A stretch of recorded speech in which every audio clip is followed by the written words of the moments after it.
Good evening, everyone. It is the Camera Artist Guild Thursday Image Critique, and I am your host, George DeLoache. I'm a portrait artist and photographer's coach coming to you from Los Angeles, California. And I say that every week, but there's somebody that might not know who I am. Okay, we've got Erskine Isaac. Dude, I love it. I love it. I might have handled the light a little bit different. Actually, I don't think I would, but I maybe tone the light down a little bit, but all in all, it's a killer image. The story it tells, the narrative it tells, every one of those kids is just on point as far as their appearance, their look, their attitude. They're all tweeners, just beginning into teenage. And I remember when I was a kid and we used to ride bikes with all the rest of the kids in the neighborhood, and the sense of freedom that you got when you finally got away, you got a chance to get away from home and go whatever direction you decided to go. If you wanted to go left or right, up or down, you had control of that.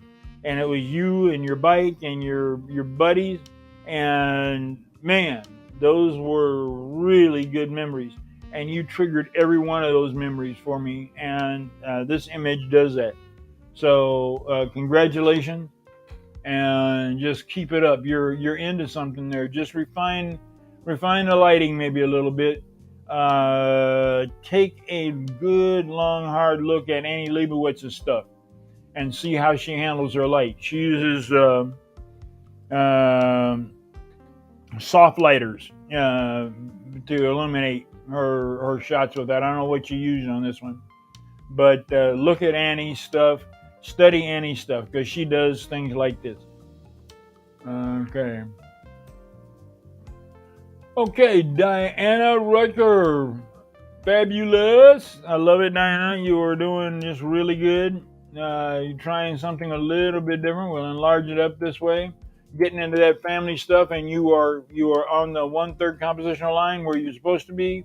It is a larger image with smaller family grouping, which is perfect for wall art. You don't want this to be a full-size image if you were going for wall decor.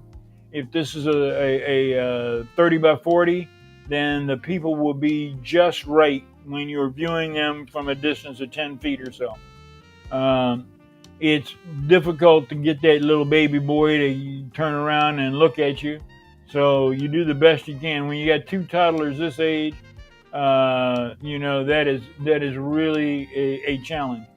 I think I would try to get Dad to put his hand, if you can. I don't know.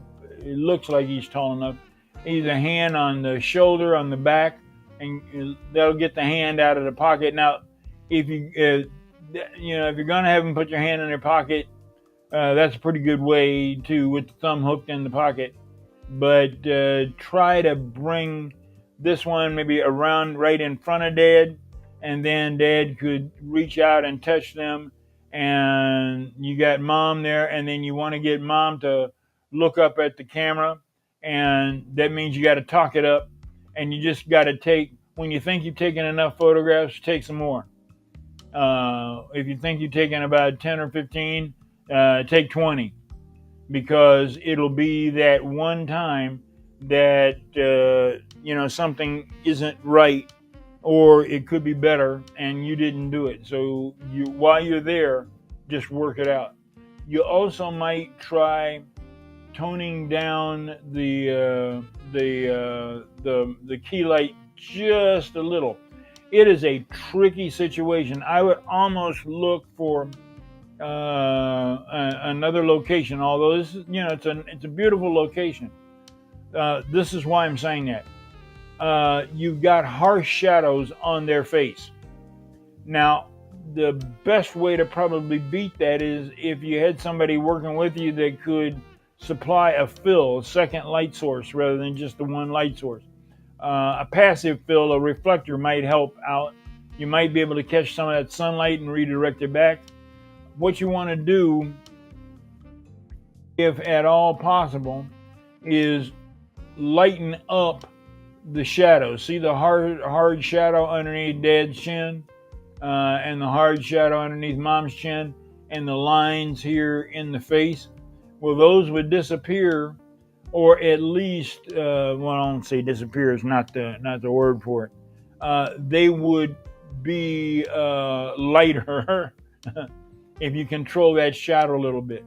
And then just work on trying to get that little guy to look forward. If Mom looks forward, he may look forward, and you got to get them all together and talking. And, you know, look, I do family portraits. This is not an easy one to pull off. You did a great job. It's saleable. Congratulations.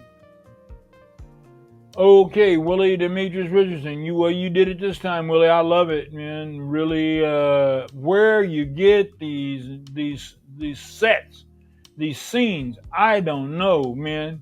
Whether you own your own private jet and can travel all over the world, looking. I mean, you know, you've had wonderful waterfalls and wonderful water shots. You've had derelict trucks in the middle of the field. Brother, you get around, and you have gotten some unbelievable models and some great sets, and I just commend you for it. And just keep up the good work, keep pushing. But you've got her in on the 1/3 compositional line. Because she is red, she stands out very nicely. And because you put her on the 1/3 compositional line, it is very nice. And because you have matched the overcast sky and the time of day so that the light itself was lower, perfect.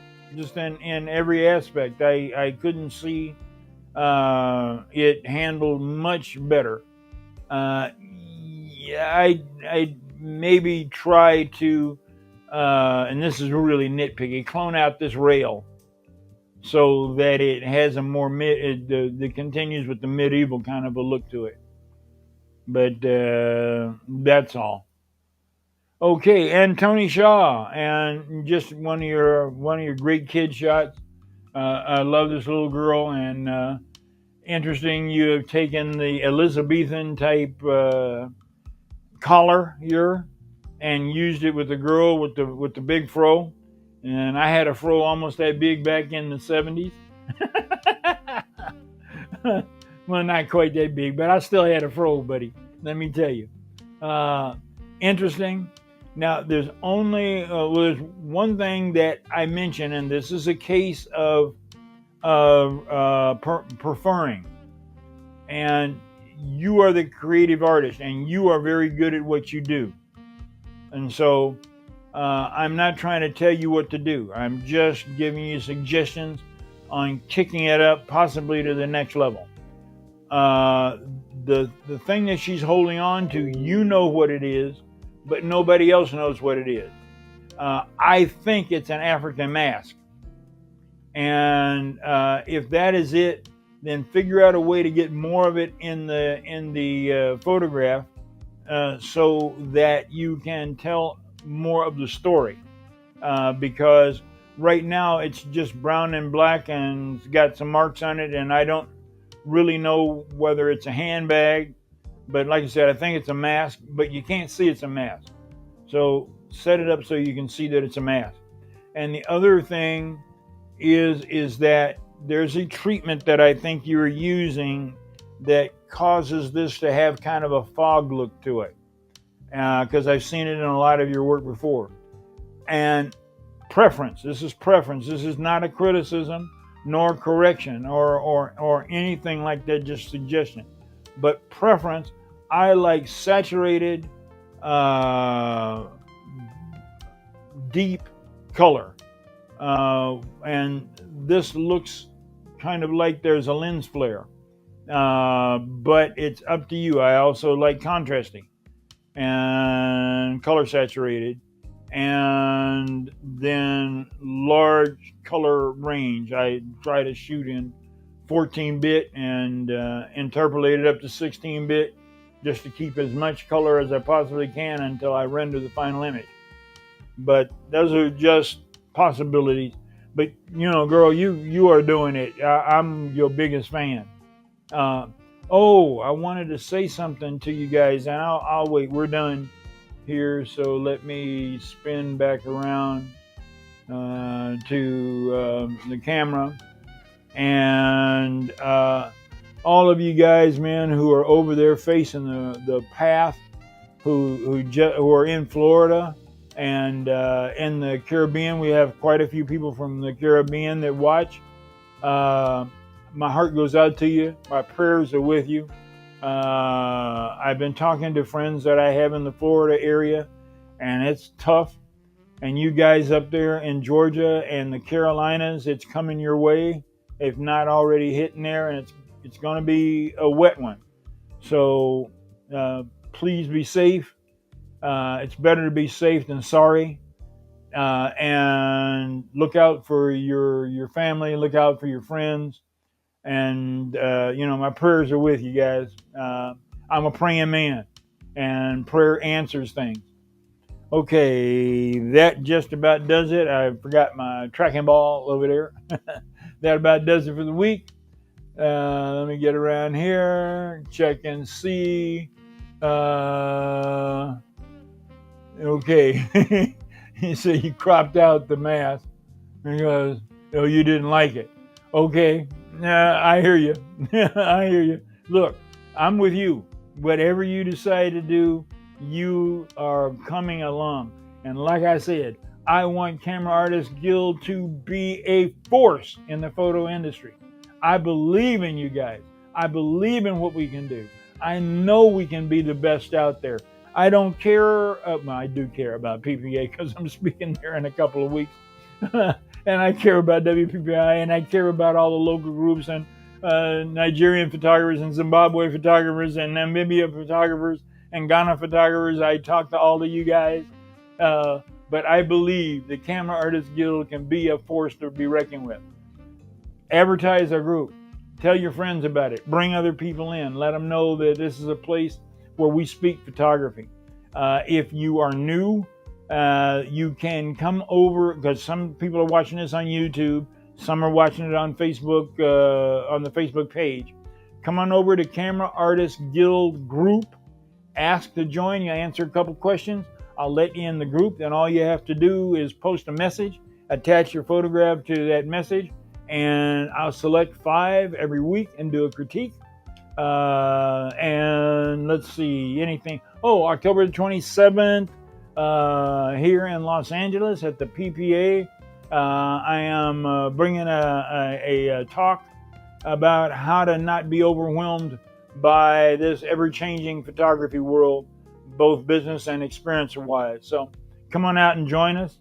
And you've seen the ad, and I've got the ad in a couple of publications. So anyway, I'm looking forward to seeing you guys. I think I've handled everything. I got my creative prayer group going tonight, so I'm on my way to that. And I'll be praying for you guys. Again, be safe out there in that weather, and take care. We're out of here. I think so anyway. Okay, you guys.